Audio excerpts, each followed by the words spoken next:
having a moment, but that's fine. It's not about us, folks. It's about you and the experience on. Whoa. Okay, something's got her all riled up. All right now. This is not a petting zoo, folks. This animal is quite squirrely. You won't be cracking up when something gets eaten. Easy. Can I have You'd be surprised a 10-foot tall animal can't sneak up on you, especially this one. Oh. We call it the early retirement These are our friends, program. okay? This is not food. I think the other dinosaurs are giving her a little bit of she's a little uneasy. But that's okay.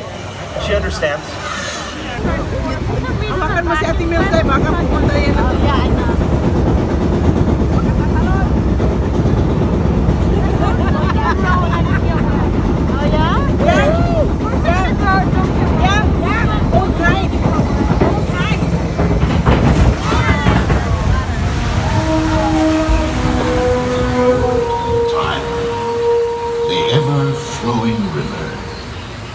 Come with us now to a time before man, when the river flowed through a new-born world, and giants walked the earth. Welcome to Jurassic Park.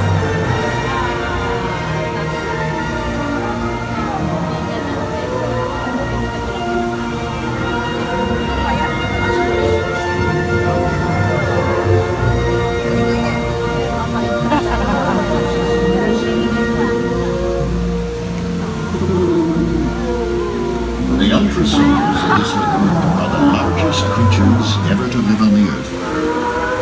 Despite their awesome size, these gentle giants pose no threat to us.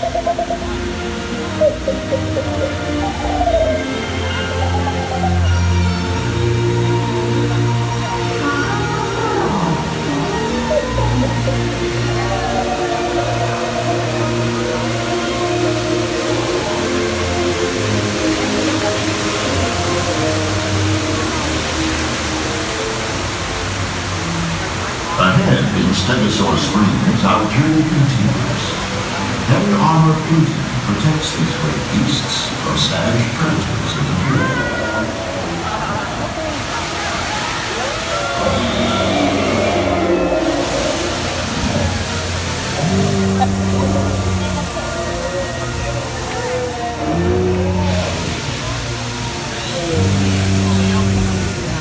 Jurassic Park scientists provided our herbivore friends with a strictly controlled organic diet, ensuring healthy growth and balance of our ecosystem.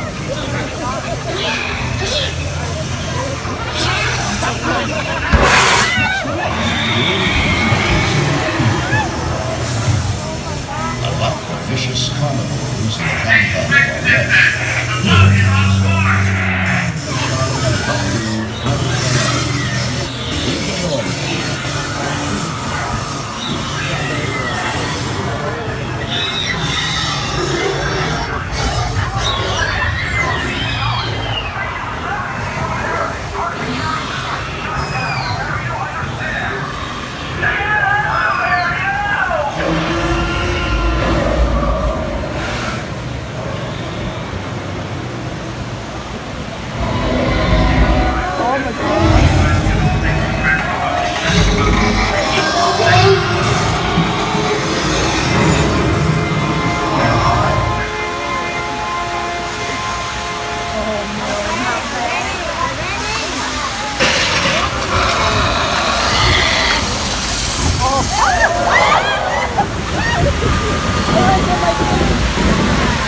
target and wait for a clear path of travel. Civilians are oriented.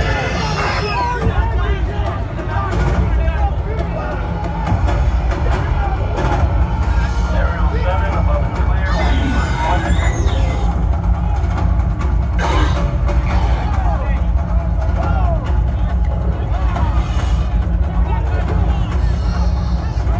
Psycho 1 here. Should we prepare shotguns right behind the artillery?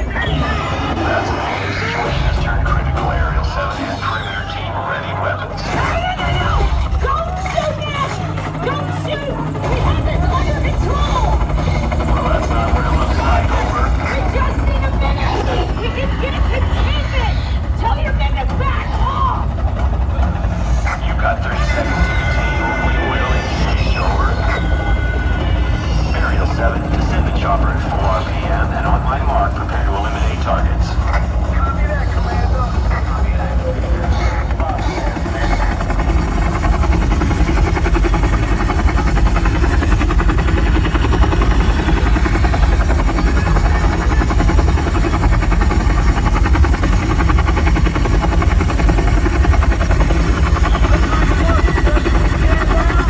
Roger that, Air 1. Engine handlers have secured situation. Assets are in the clear. Stand down. Copy that, Commander.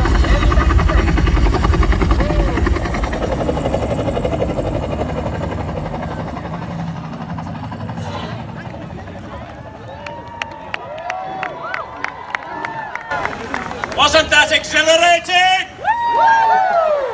As you see, we've spared no expense. Now, I hope I get to meet each one of you personally, but I want to say something now. Welcome to Jurassic Park!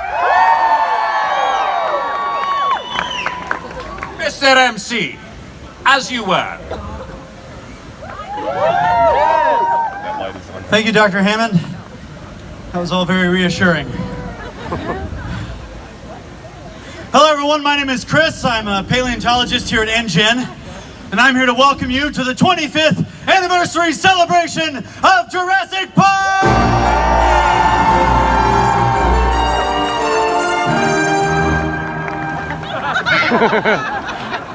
This is really cool. 25 years, that's a long time. Yeah. Talk about a blast from the past. And I don't mean dinosaur flatulence. Scientist, not a comedian. Okay, we have a lot to see and do tonight. Some of our partners are here with showcasing some of the toys and games that were inspired by the Jurassic Park franchise. Mattel is here with their line of toys, the Jurassic Park and Fallen Kingdom lines. Colin Trevorrow! Hello. Hello, everybody. I'll put this here. Thank you. What's going on? It's fun. So a couple things. One, like this party got really good last night. We had a minute where we had a bunch of inflatable T-Rexes that we had a live DJ. It went off. Don't disappoint us tonight. I like that we have like a fan con with a bar. That's. I think that's cool. Thanks for bringing bubbles. I love it. I can't tell you how good this is going to be. I'm so excited. We've done a couple things. One, I know that you guys just went up and watched Jurassic Park. You saw the first 5 minutes of our new film.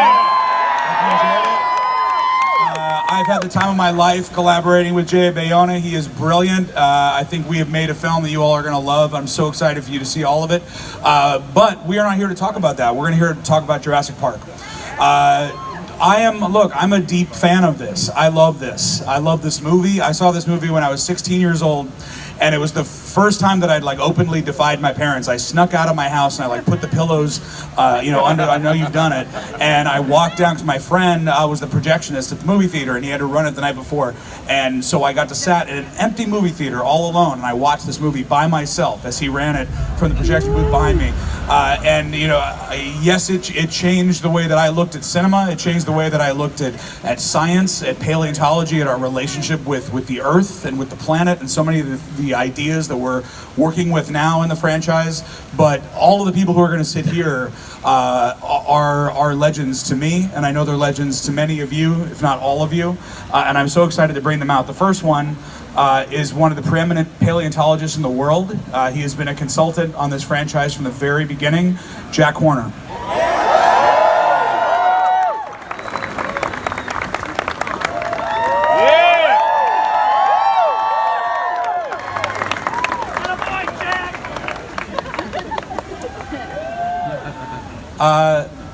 Our next guest is somebody who I had the privilege of working with on Jurassic World. He has been involved with special effects and visual effects and in creature modeling and animation for the very beginning. He worked on Star Wars, he worked on Willow, on Starship Troopers, on things that we all love, not to mention Jurassic. Phil Tippett.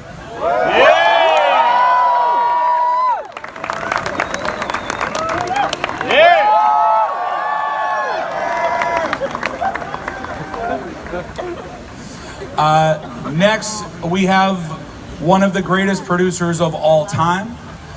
He produced Raiders of the Lost Ark, the Bourne franchise, every Amblin movie that you loved, you know, Goonies, Back to the Future, all of it. Jurassic Park. Frank Marshall is here.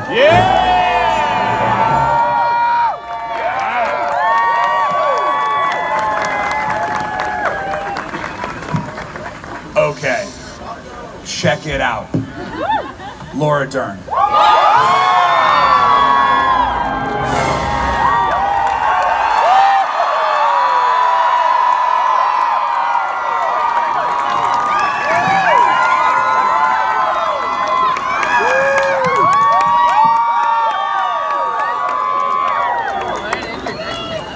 All right.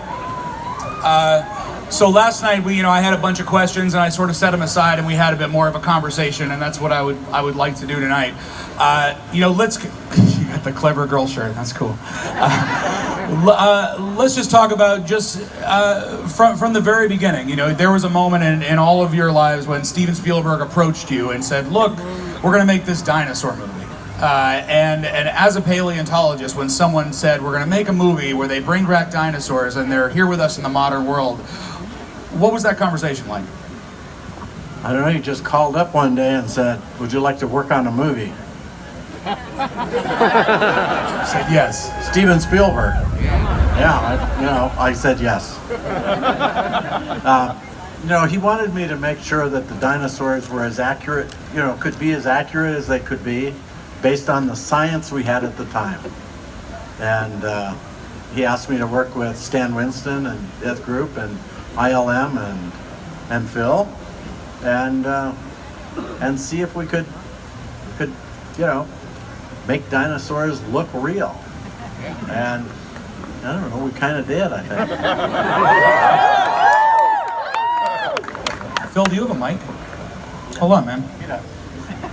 We have an extra one. Let's make sure he's got I have three. What? Well, look, when Steven said, "Look, we're gonna make dinosaurs," I know initially you were talking about doing them as go motion animated creatures, and maybe you could talk a little bit about the transition from. Well, actually, the first call I got was from Kathy, who said, "We want to make this dinosaur movie, and we'll send you the galleys, but here's what we want to do: we want to shoot the dinosaurs practically as much as we can." Because Steven had gone to Universal City or something and seen like a bunch of stuff that gave him the hope that maybe you could make a bunch of mechanical dinosaurs. And that was the path that Kathy was on. I was like going, "Man, I don't think so." And, why not? It was like, well, I don't have a good answer for you, but it's kind of like the same reason we can't have golf courses on the moon. It just, it doesn't, that can't happen right now. So it's going to have to be a mix of a bunch of conventional things.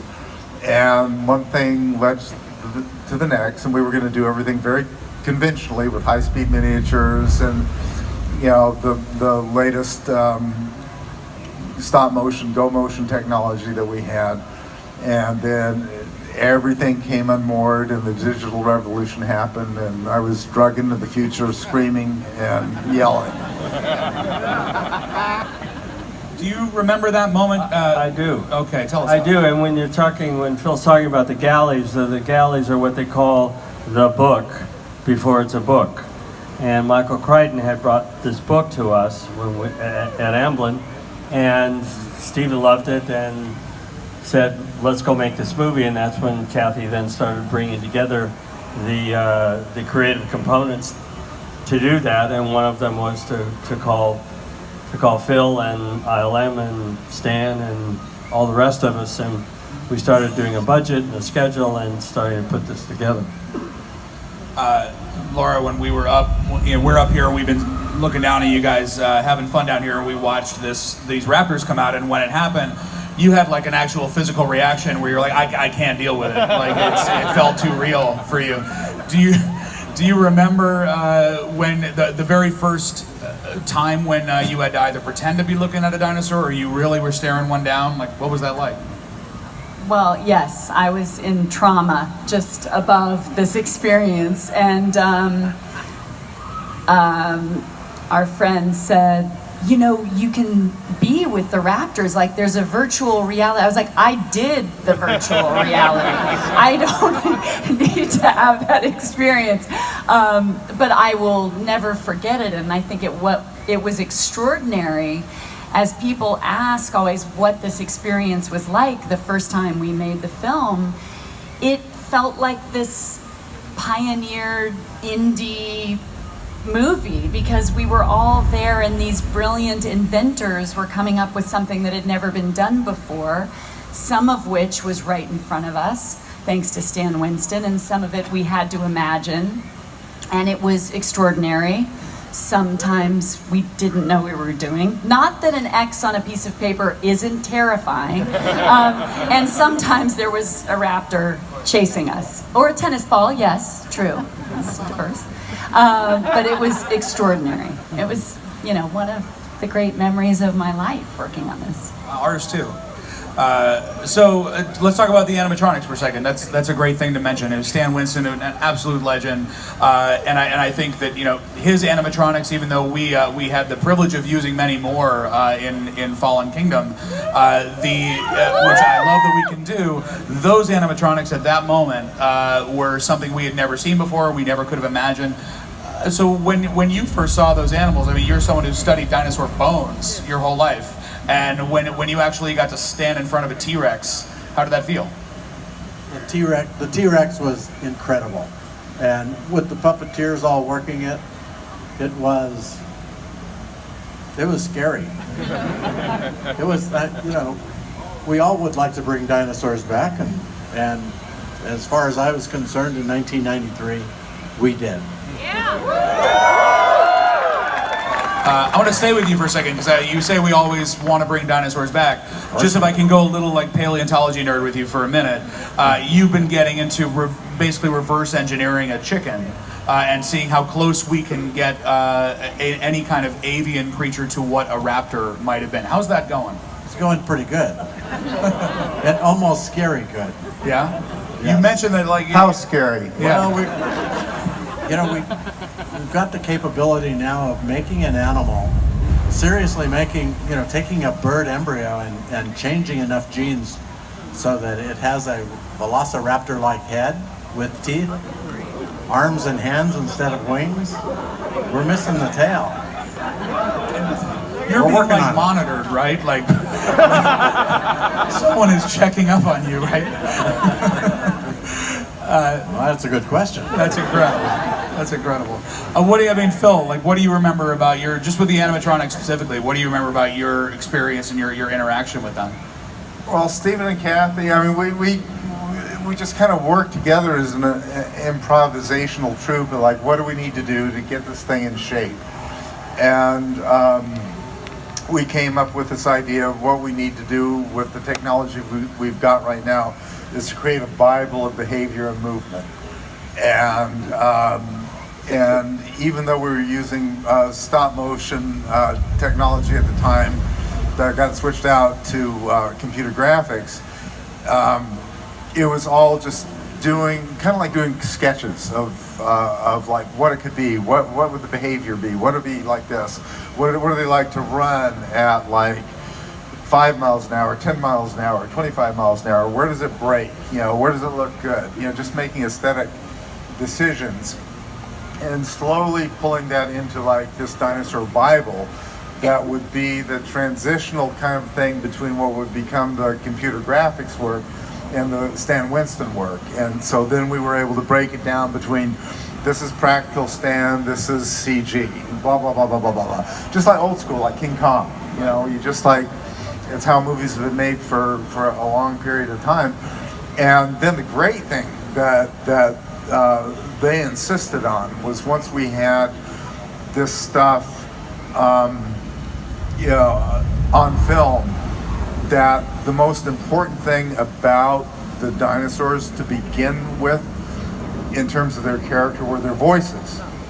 And so we took these Bible studies that we did, and I went up and worked with Gary Rydstrom at Lucasfilm for the sound designer for like a couple of weeks and ran these things, and Gary started, because we can't really start, you don't know the character without a voice, and you don't want to be animating things that go like, and like have a sound designer go You really want to feel the nature of the character and the attack and decay and how air is moving out from the lungs, and the snap of the jaws closes it off. And so that was kind of our guiding light in figuring out who these characters were. And I'm going to stay with you for a second, just to talk about the Raptors specifically, like the Raptors in the Kitchen sequence, where you actually had John Rosengrant as a raptor in a costume. At that moment, this idea that dinosaurs were descended from birds was really introduced to the mainstream audience in Jurassic Park. It felt like a new idea at the time. How in tune with that were you when you were thinking about the motion of the raptors and how what animals were you comparing them to?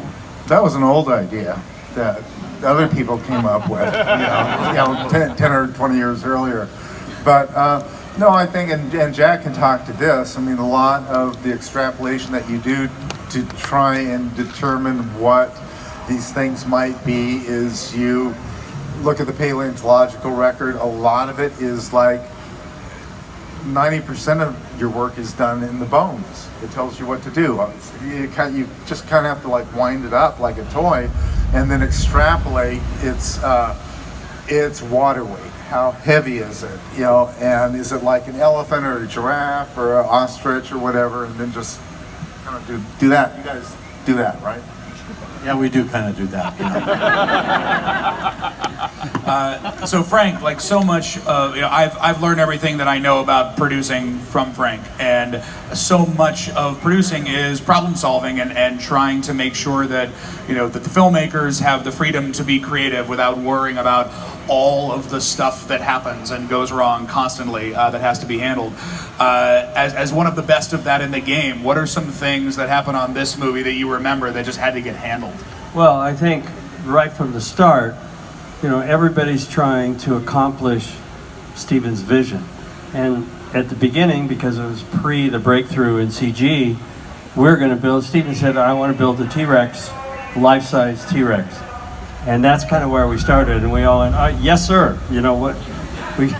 And Stan Winston looked at us like, have you lost your mind? And he wanted it to run. That was the other thing. So, we of course charged forward and thought, well, we can do this, but everybody was working on the problem, and that created the breakthrough up at ILM, and that's when we then had to readjust the way we're going to make the movie and do this Bible that Phil was talking about, where Steven went through and, he's a genius at this, where he said, this shot is just the foot, and this shot is just the mouth. And so we knew exactly what we had to create from the Bible, and that's how everybody worked together as a team to create the movie. Did you feel were there limitations at all that allowed the movie to be better? Because I know that's something absolutely. I always feel Steven gets more creative when he's put in a box and told he can't do something, and he gets more creative. The best example is you all remember the swordsman in Raiders of the Lost Ark? That's a perfect example of that creativity coming from solving a problem. Laura, I would just love to hear a little bit about your experience with Steven. One of the things I admire the most about him is that, for all of his visual brilliance, his storytelling, he also knows how to communicate with actors, especially with children, but can help you find a truth in an otherwise completely fantastical and sometimes even ridiculous situation. What was that experience like? Well, it's pure magic. We know he's extraordinary, and it's one of the great experiences of my life. And while Phil and many other brilliant men were working on the sound design, and Steven was plotting the imagery for the film, we also had to start shooting the movie. And I will never forget, on the first day, I believe it was day one, we were in Hawaii, and we're lined up hearing a sound for the first time as we see rustling in the cage right before this thrashed, I guess almost like a gurney comes up where they had lowered down this goat, wasn't it a goat? And it's exciting. This cow, goat, cow. A coat. I was gone. A cow. But needless to say, we're there. It's so exciting. It's Steven, this extraordinary cast. It's going to be inventive. We don't know what it'll look like when it all comes together. And we're all lined up. And on take one, we realize that we're all responding at different times to when we are supposed to hear the sound. So quickly, Richard Attenborough says, "Steven, my dear boy, we need your help so that we're all aligned." And he's like, "Of course." I'm like, "Oh my God, Steven Spielberg, I'm acting and he's directing me. This is so amazing." So Steven's holding his megaphone and they roll camera. And we're lined up. Richard's to my right, and Alan Grant, Sam Neill, is there. And we look down and we're waiting for this moment to hear the first sound of the dinosaur that Phil's working on with a group of men somewhere else. And suddenly, in this moment, comes Steven going, "Roar! Roar!" And I'll never forget Richard Attenborough looks at me and he goes, "Oh dear, do you think this will work?" It was like a moment of panic. But from that moment forward, magic did appear. And I have to say, speaking of the animatronics, on the day that I walk through this field and see that Triceratops, I genuinely started crying. It was one of the most beautiful creatures I've ever seen in my life. And watching the breath, its eyelids, its tongue, its mouth, the way it was moving and reacting, it was working with this extraordinary being. It was just mind-blowing. But day one was a little tricky. It was a little interesting. I think an obvious question that I'm sure we asked all the time is, did you ever think that this movie is going to be, as big as it was? But I have a much more specific question for you as a character. Did you imagine when you were playing Ellie Sattler that character would go on to be one of the most iconic women in the history of film? The character is so important to so many. Did you have any idea? Well, Steven did say the first time we met to talk about it, it was like, "This is a movie with dinosaurs. These things are going to happen. This is maybe different than a David Lynch movie, but I'm just going to say this. We are going to invent a feminist that no one will forget." And I was like, "Oh, okay." It sounded amazing. And it's, an incredible privilege, thanks to this gentleman here and all the others involved, to have been part of it and to watch how Ellie and these characters live on. It's very exciting. Question for you, sir. I think all of us in our different fields tend to learn through mistakes, through errors that happen, and then you find some kind of solution and it ended up being better than anything you could have imagined. in your line of work when it comes to consulting, it doesn't, you're science-based. There's not a lot of room for mistakes. And yet there were interpretations of what you felt dinosaurs should be, based on your understanding of them from digging them out of the ground with your bare hands. He actually mentioned, I said that we were going to be going to the Smithsonian to go deep in and look at all of the fossils and some that haven't even been identified yet. And he said, well, when you see the T-Rex, that one's mine, which very few people can say. But I'm just really interested in hearing from you on the difference between dinosaurs as you understand them and the dinosaurs as they were represented in the film. Well, first off, Stephen and I had a lot of conversations about what dinosaurs could do and what they couldn't do, and occasionally he took my advice. The cool thing about paleontology is all of the animals that I work on, including the Tyrannosaurus Rex, are dead. They're just skeletons. We don't really know that much about them. We do a lot of science and we guess a lot, but Stephen had a kind of a thing where he said, if you know for sure that something is wrong, I will fix it. But if you don't know for sure, if scientists don't really know, then I'm going to do whatever I need to do to make a good movie. And I thought that was pretty cool, actually, because I do the same thing in science, right? Yeah, Jack actually busted me in front of Spielberg one day because I had done some tests where I was thinking, okay, well, the Crichton thing, they steal frog DNA and whatever. And so I'm looking for an acting trope for the raptors. What would be really cool as a thing, as a beat, is to give them a lizard tongue that snakes out and tests the air. And it's this is really a cool looking thing. And so I brought it in and Jack said, that would not happen.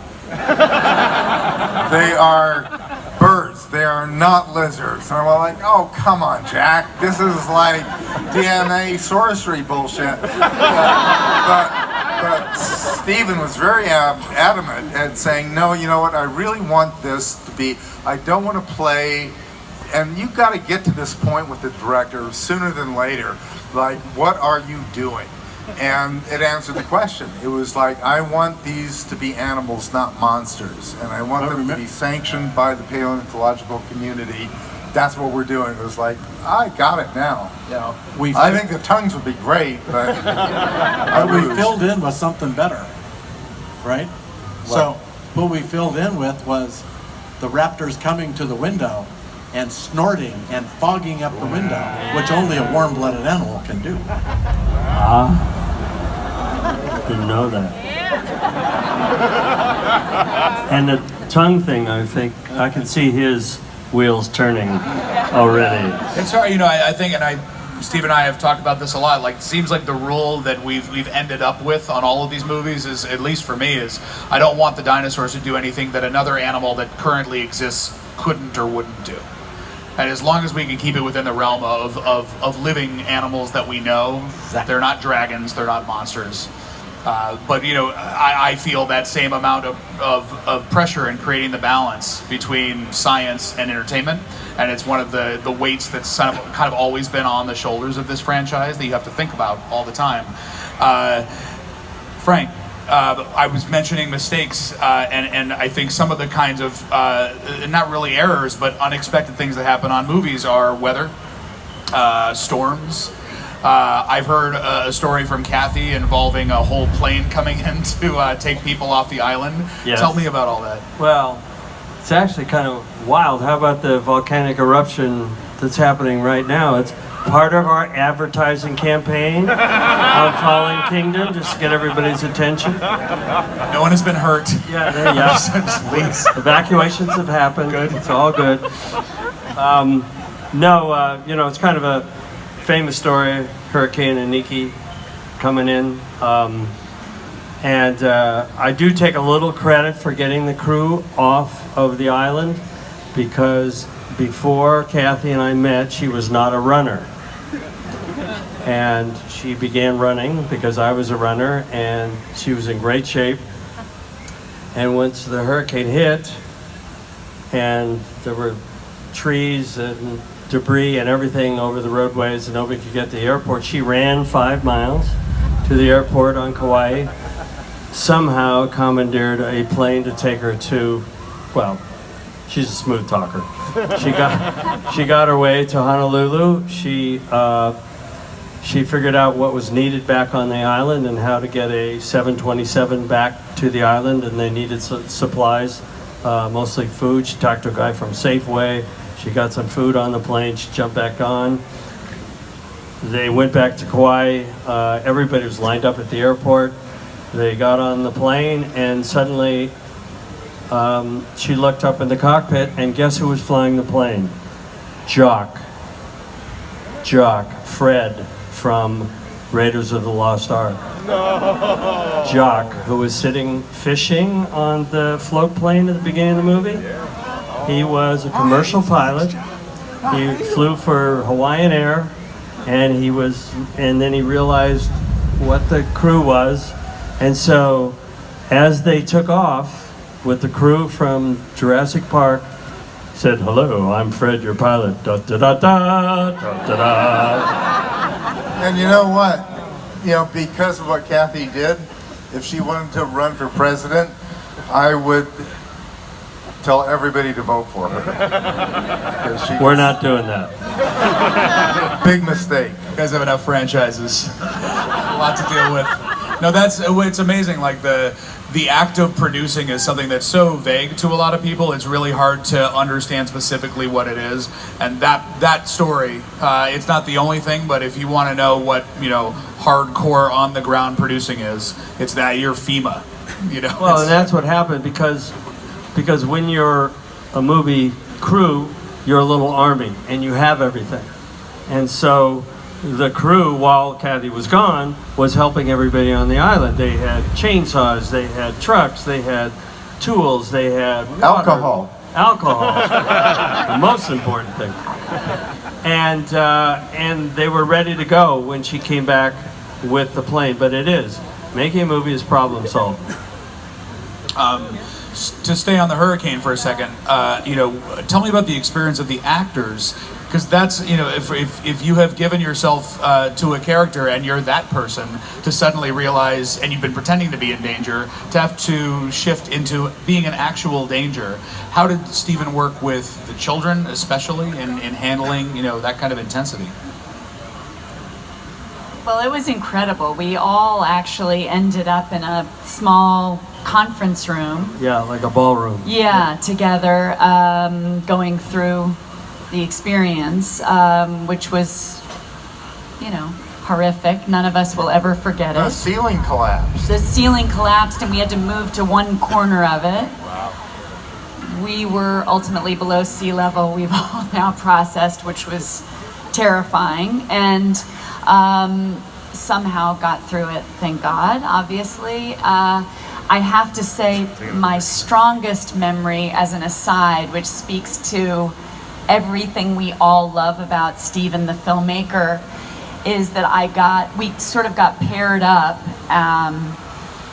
at the end of the hurricane in order for everybody to kind of keep track of each other. And our crew was extraordinary. These guys went out with everything they had to help.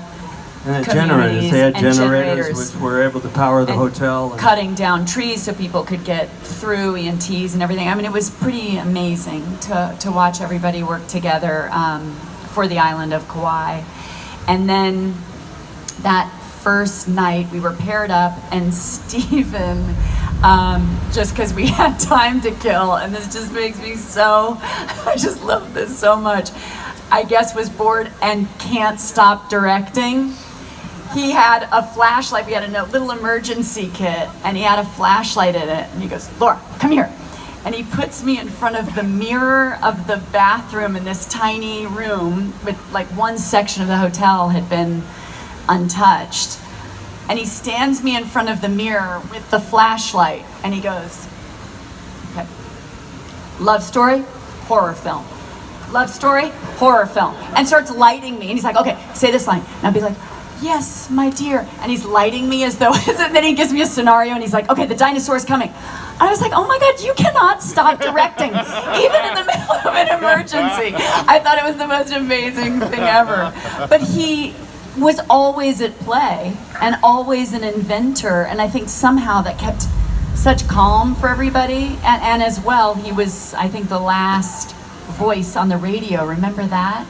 To Los Angeles, they had NPR or something. Do you remember? And he was on the radio, and then it cut out, and everybody didn't know what had happened. And it was quite terrifying, but we were incredibly bonded. It was an amazing experience to go through something like that. He would as a send group. guys out, the doors of the hotel. Into the storm. In the storm, and some of the shots are in the movie, right? Of the breakwater and all that stuff, and there would be like, it was like a fucking hurricane. And there would be these giant pieces of aluminum that were like razor blades, 4x8 sheets going blah, blah, blah, blah, blah, blah, blah, through the air, and they would be out there like grabbing stuff. No, and it was the day before they would finish. There was one day left, and they didn't make it. They had to come back to finish. Pretty amazing. That's incredible. So, like, you go through all of this, going through any movie, like it is an ordeal. You're pushing a giant boulder up a hill, and yet, you get to the end of it, and now here we are 25 years later, and you're looking out at all of these people who genuinely love this thing that you all created over the course of that experience. What is it that made this movie, beyond most all other movies ever, create this kind of love? I don't know. We have to ask them. Dinosaurs, right? It's the dinosaurs, because they were with us at some point, I think. That's what makes a difference. It's science fact fiction that we're creating now. But you know that guy was here one day. And that's, I think, what, and there's the science of it and the paleontology that we all learned in school. And it's cool now we get to see them actually tell the story. And the magic of that experience, of us coming up to the crest in the Jeep, and just like you, the cast, we had a screening with Steven and Frank to see what we were actually seeing there. And the first time, like you, that I saw what they had invented, we were all in tears. It's the most beautiful, extraordinary image I've seen in a movie. I was so moved by it. So it was such a blessing to be part of what everybody worked together to invent, because, as you all say, that's what we all were in love with. We got really lucky, to have Steven there, but, when you've done enough of these things, you actually never really know until it's all glued together. And so Kathy invited me and Dennis Mirren down, and I think it was like one of the answer prints at Amblin. And so it was just us in the screening room, and she ran the movie. And she goes like, "What do you think?" And I go, "It's not terrible." And she goes, "That's what I thought." And that's like the greatest thing that you can feel as a filmmaker, when you realize that you've worked on something that didn't disappoint you. The other was actually special. There's so many things that go into it, including the music. I mean, where would we be without John Williams? Without this theme that's starting to drive me crazy here, but it's... Drive you crazy, how often but yeah, so at that moment, when you see it, now there's this theme that we all know in our sleep. So it's all of these elements coming together, and you really don't know until they're all together. I'm going to answer my question.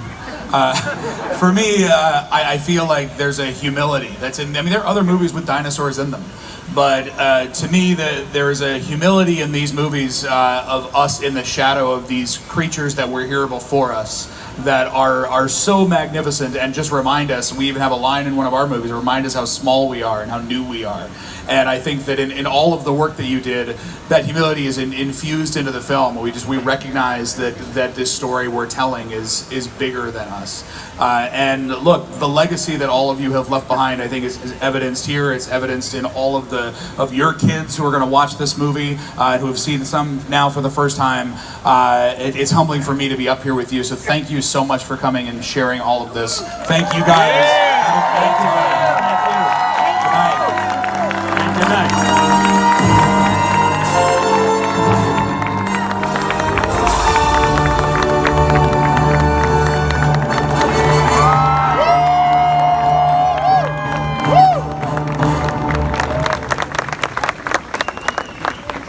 Thank you so much. Thank you again. That was fantastic. Ladies and gentlemen, one more round of applause for these legends. 4 contestants. That much closer to the final 2. No pressure. Don't suck. All right, here we go. What calamitous event in September 1992 held up the filming of Jurassic Park? 1, an earthquake. 2, a hurricane. 3, a fire. 4, an actual dinosaur. Answer now. If you answer 2, you are correct. Ding, ding. They actually talked about that during the panel about the hurricane holding up the shooting, and that was an amazing story about her running 5 miles and getting a plane and food, and one person did all of that. That's amazing. Listen, we as people, we have amazing potential, all of us. All right, here we go. If all the dinos on the island are female, how are they able to breed? 1, evolution. 2, someone cloned 1 male dino. 3, their frog DNA. 4, their grasshopper DNA. If you answer 3, you're just put a 3. If you answer 3, you're correct. Everybody. You were waiting for me to give you the cue. You're like, I follow directions. Okay. Everybody else was like, I know this. All right, here we go. Next one. In the film Jaws, you rarely saw the shark to great effect. In Jurassic Park, how much dinosaur screen time is there? 1, 9 minutes. 2, 15 minutes. 3, 32 minutes. 4, not enough. Answer now. If you chose 2, you get to stay. All right, hold up though. Hold up. Hold up. Everybody's out. We gotta have a lightning round. You almost won. If you can do that again, we're gonna give them a second chance. Are you ready? Here we go. Which director oversaw post-production when Spielberg left to begin Schindler's List? Don't help them. This is not phone a friend. All right, here we go. 1, which director oversaw post-production when Spielberg left to begin Schindler's List? Here we go. 1, George Lucas. 2, James Cameron. 3, Frank Oz. Or 4, Woody Allen. Answer now. I'm sorry, you are out. If you answered 1, you just saved yourselves. You just saved yourselves. Here we go. George Lucas, he oversaw post-production, if you didn't know. All right, here we go. Next question. John Hammond tells his guest, actually, you know what, you get to step out of this one. You get a free pass, just because of that. This is gonna be between you 2. You get to hang out. You're going to the final round because I said so. Because everybody else got that wrong and you got it right. You're awesome. Here we go. You're still awesome, just not as awesome as her. Okay. Everyone gets a ribbon. All right. John Hammond tells his guests that his first ever attraction was 1, a dog show. 2, a flea circus. 3, a Wild West theme park. 4, the Minions ride. Answer now. Great job, you're moving on, here we go. What is Ian Malcolm's job? 1, paleontologist. 2, journalist. 3, mathematician. 4, Swedish masseuse. Answer now. Mathematician is correct. What kind of dinosaur do you see the Tyrannosaurus eat in the film? 1, Deinonychus. 2, Cosmoganthus. 3, Gallimimus. 4, Barney. I was really kind of hoping somebody would say Barney. I really, they're like, I'm gonna win. All right, here we go. Next question. What breed is the ill dinosaur the visitors come across on their initial tour of Jurassic Park? 1, Iguanodon. 2, Stegosaurus. 3, Triceratops. 4, Diplodocus. Answer now. Triceratops is correct. Wow. Wow. All right, here we go. Make some noise right now. Oh, man, they're on top of it. What does Ellie initially think is the cause of the Triceratops illness? 1, East Indian lilac berries. 2, West Indian lilac berries. 3, East African lilac berries. 4, Halle Berry. 2 is correct. You're just gonna wait. Okay, just chill. They're doing great now. They all failed the other question. All right, here we go. The Tyrannosaurus sound effects were made up of various other animal noises, including a 1, whale, 2, penguin, 3, chinchilla, 4, chimichanga. Answer now. Answer, which one? Pick one, pick one, pick one. 2, not a penguin, it was a whale. I gotta go fast, you gotta be in there. Great job, hey, you still get a prize on the way out. You did really awesome, that was really good. All right, we made it to the lightning round! Kind of another version of what I just did with those two. All right, except for you get microphones. Check to see, make sure they're on. Introduce yourself. Introduce yourself again. Try it one more time. Aaron. Hey, and who are you? Chris. Chris and Aaron. Now, here's how the lightning round is gonna work. You're gonna buzz in for this one. So there's no more answering with your hand. You are just going to buzz in by making a sound. That is the sound of your favorite dinosaur. So it could be a Triceratops, Velociraptor, Tyrannosaurus Rex, Hippopotamus, whatever your favorite dinosaur is, you get to choose. So what's your favorite dinosaur? Velociraptor. What sound does a Velociraptor make? A screaming Velociraptor, very good.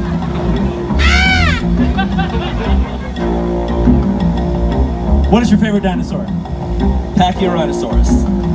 Sure.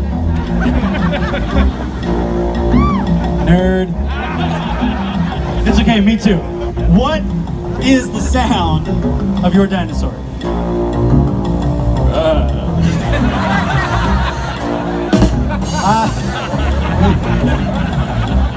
I like the Pachyrhinosaurus, and it makes the sound. Okay, all right, here we go. So you're gonna buzz in by making that sound. I hope you're ready to make that sound over and over again. If you get the question right, you're gonna hold up a point. The first person to 5 wins. All right, here we go. Hold on. I had to get to my lightning round questions. Here we go. What is the name of the dinosaur that can puff out its head crest? Dilophosaurus. Dilophosaurus, yes. Speak into the microphone. Hold up one finger, you have a point. On the other hand, that's not holding your microphone. It's okay. Not everyone is on stage all the time, I get it. All right, so keep it up, because that's your points. The first to 5 wins. Okay, here we go. What is Muldoon's famous line? Clever girl. There you go. She got the point before I even gave it to her. She's like, clever girl, duh. All right, here we go. About which character did Hammond say, find him by the vending machines? Dennis Nedry. That is correct. Hold up a point. Your sound might need to be a little louder and faster, because right now you're like, oh. She's like, ah! Beyond. Get a little bit. Okay.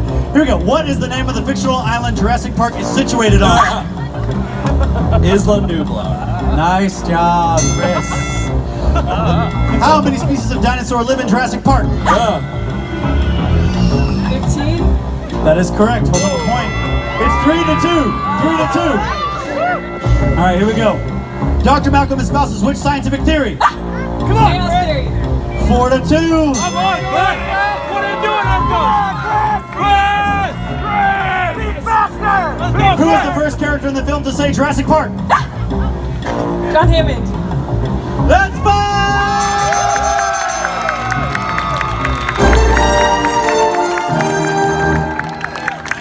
Everybody make some noise for Aaron! And make some noise for your runner-up, Chris! Collect your prize on the way out. You rock. You'll also hand your microphone to Kyle as you exit. You get the grand prize. Hand your microphone to Kyle. What a wonderful job. Thank you so much for coming up. We'll see you in a minute. See you in a minute.